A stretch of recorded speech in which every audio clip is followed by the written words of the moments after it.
Seberapa tahu kalian tentang rumah kalian? Sebuah rumah yang kalian huni setiap harinya, yang kalian rasa sudah cukup akrab dengan kalian. Tetapi bagaimana jika ternyata di rumah yang kalian huni selama ini ada makhluk penunggunya yang sudah berada di situ, bahkan ketika rumah kalian tuh belum dibangun. Ini adalah sebuah kisah nyata yang aku dapatkan dari seorang teman, di mana dia sangat membanggakan sebuah rumah yang dapat dia beli dari jerih payahnya dia selama bekerja selama ini. Tetapi siapa sangka ternyata di dalam rumah tersebut ada sebongkah batu besar, di mana di dalamnya dihuni oleh dua orang makhluk halus yang mengaku sebagai sepasang suami istri. Dan tanpa berlama-lama, saya Satrio Wahyu ingin mengajak kamu dan menuturkan sebuah cerita yang benar-benar nyata pernah dialami oleh sahabat aku.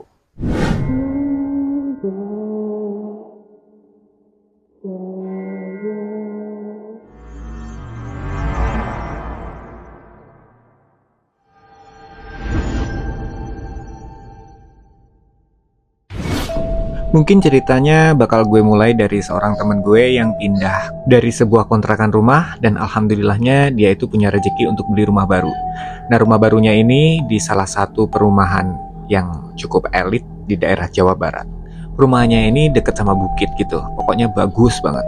Tergolong perumahan yang gede lah. Lingkungannya asri, udaranya masih bersih, dan jauh sekali dari hiruk pikuk Jakarta yang polusinya udah parah banget lah ya. Dia suka banget waktu dapat rumah di sini nih, di perumahan yang satu ini. Mohon maaf sebelumnya aku nggak bisa sebut nama perumahannya karena perumahannya ini cukup gede dan penghuninya itu cukup banyak. Jadi kalau aku sebut takutnya nanti akan mengganggu kenyamanan beberapa pihak. Dan ini sebenarnya adalah perumahan baru ya, bukan perumahan lama atau perumahan tua gitu. Bangunannya semuanya masih baru, termasuk rumah yang dibeli sama temen gue ini. Nah, pertama kali saat temanku ini menemukan rumah ini, dia tuh langsung suka banget karena memang selain bangunannya sudah cukup kokoh, cukup bagus, layak huni, cuman ada beberapa tempat yang harus direnovasi, termasuk di teras depan dan juga di halaman belakangnya. Tapi di halaman belakang ini dia mendapati ada sebuah batu besar yang menurut dia sih harus dipindahkan. Karena memang sesuai dengan desain yang sudah dibuat, bagian teras belakang itu memang nggak seharusnya ada batu besar karena memang akan dibuat bidang datar gitu. Tapi ajaibnya saat batu itu mau dipindahkan, sampai berhari-hari tidak ada satupun tukang yang berhasil memindahkan batu itu. Padahal batunya itu bentuknya ya biasa, batu biasa aja, nggak ada yang ukir-ukiran atau terlihat aneh dari batu itu. Akhirnya temen gue tadi bilang, ya udahlah diuruk aja, ditinggiin aja permukaannya, jadi batu itu tidak perlu dipindahkan kemana-mana. Dikerjainlah sama si tukang ini. Di hari berikutnya, tukang-tukang terus bekerja dong, ngerjain bagian-bagian yang lain, karena rumah itu memang direnovasinya tuh lumayan banyak di bagian dalamnya. Nah, ternyata saat tukang-tukang ini ngerjain bagian yang lain, barulah di sini keanehan demi keanehan terjadi satu persatu. Kita langsung mulai aja ya. Yang pertama-tama, tukang itu kan kalau kerja suka dikasih kopi kan kalau siang-siang.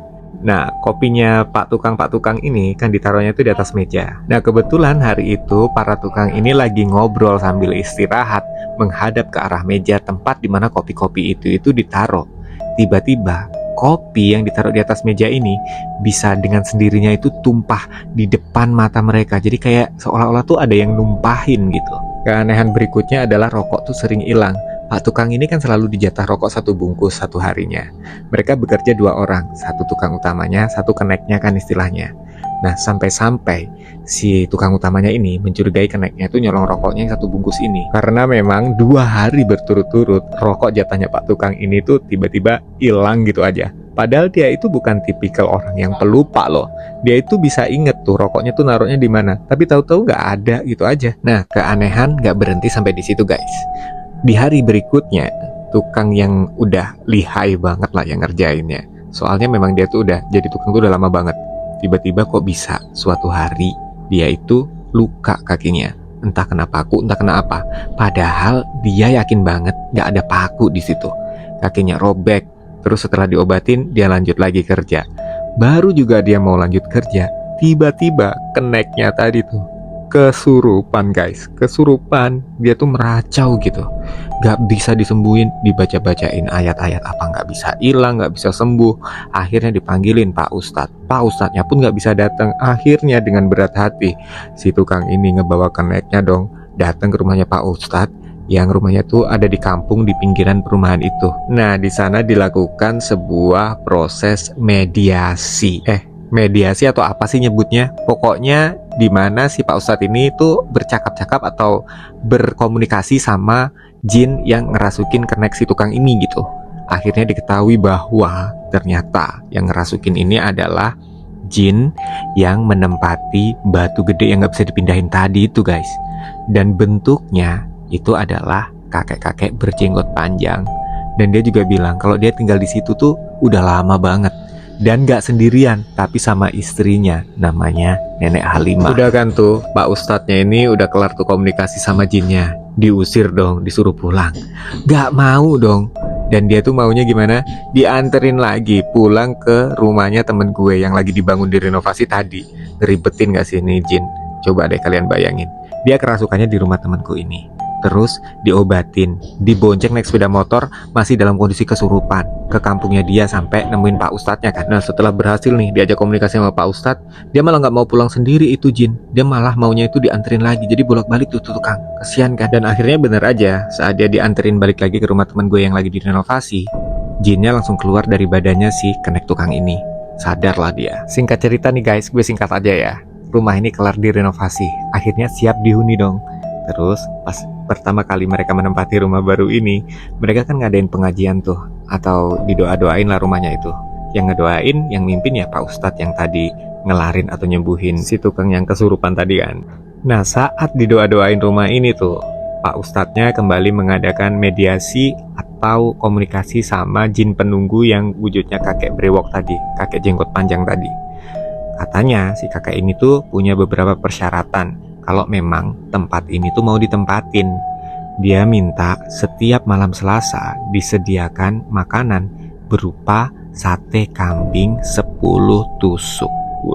Kalau dipikir-pikir ada out of the box nggak sih? Dimana jin-jin lain biasanya minta kembang sama kopi pahit, tapi yang satu ini minta sate kambing 10 tusuk. Belum berhenti sampai di situ, dia anehnya juga minta si yang empunya rumah yang tak lain dan tak bukan adalah temanku sendiri untuk menyiapkan satu patung ayam jantan. Dan konon katanya nanti si kakek jenggot ini akan bersemayam di dalam patung ayam jantan tadi guys. Dan bener aja sama temanku tuh dikerjain tuh. Dia beli patung ayam jantan sama setiap malam Selasa dikasih makanan berupa sate kambing 10 tusuk. Dan percaya nggak percaya guys, konon katanya setelah dia menempati rumah itu dan ngasih makanan tiap malam Selasa itu, dia itu bisnisnya, pekerjaannya tuh lancar banget. Nah tapi sialnya adalah pada suatu ketika temenku ini tuh lupa tuh malam Selasa nggak ngasih sate kambing. Dan yang terjadi apa? Bisnisnya 2 hari kemudian gagal, nggak jadi deal. Emang sih jin penjaga batu itu atau penjaga rumah itu yang kakek jenggot panjang tadi udah bilang kalau mau usahanya lancar biarkan saya tetap di sini, saya nggak mau pergi kemana-mana. Tapi setiap malam Selasa siapin aja sate kambing 10 tusuk. Dan ya percaya nggak percaya sih, setelah dikerjain memang bisnisnya selancar itu. Bahkan nih, tapi kalian nggak usah niruin ya, temenku ini tuh kan hobi banget main judi online. Suatu ketika dia main judi online dong, dan dia ini nih sempat menang 98 juta sehari. Dan ini terjadi hanya berselang 2 hari setelah pertama kali dia ngasih sajen 10 tusuk sate kambing. Hebat gak tuh? Gimana nih menurut kalian? Apakah menurut kalian keberuntungan temenku saat berjudi atau bekerja atau berbisnis ini memang ada kaitannya dengan si penunggu rumah kakek jenggot panjang atau Nenek Halimah? By the way, selain ngasih keberuntungan nih buat bisnis dan juga judi, ternyata sang kakek berjenggot panjang ini nggak suka kalau si penghuni rumah baru ini tuh berisik. Makanya tadi kan ada cerita yang tukangnya tiba-tiba luka.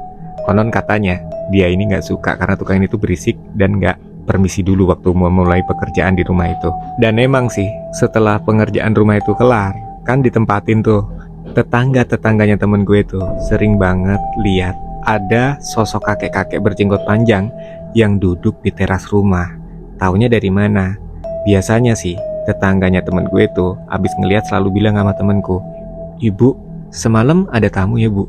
Itu siapa sih bu? Kok sering banget namu di tempat ibu? Dia selalu duduk di teras. Kayak apa bu bentuknya? Kayak apa bu sosoknya?" Temen aku kan nanya gitu. kakek-kakek bu, bapak-bapak, jenggotnya panjang. Dan si penghuni rumah, temen aku dan keluarganya tuh, temen aku kan di situ bareng keluarganya kan, sama anak-anaknya, sama kakaknya juga, sama suaminya juga. Itu meyakini kalau sampai saat ini memang kakek-kakek jenggot sama Bu Halimah itu nggak pernah pergi dari rumah itu karena emang nggak mau pergi. Dan sampai saat ini si kakek berjenggot panjang ini menempati bagian teras atau garasi mobil, sementara nenek Halimah menempati bagian dapur. Gimana menurut kalian? Ini adalah kisah nyata ya guys. Buat kalian yang percaya silahkan, yang enggak juga silahkan, nggak apa-apa. Tapi setidaknya minimal bisa menambah koleksi cerita horor kalian sebagai pengantar tidur. Atau barangkali ada di antara kalian yang memiliki pengalaman yang mirip-mirip dengan penunggu rumah macam kakek jenggot panjang atau nenek Halimah. Komentar di bawah ya. Oke, jangan lupa tonton juga konten-konten horor aku yang lain. Dan sampai ketemu di konten-konten berikutnya. Sampai ketemu lain waktu.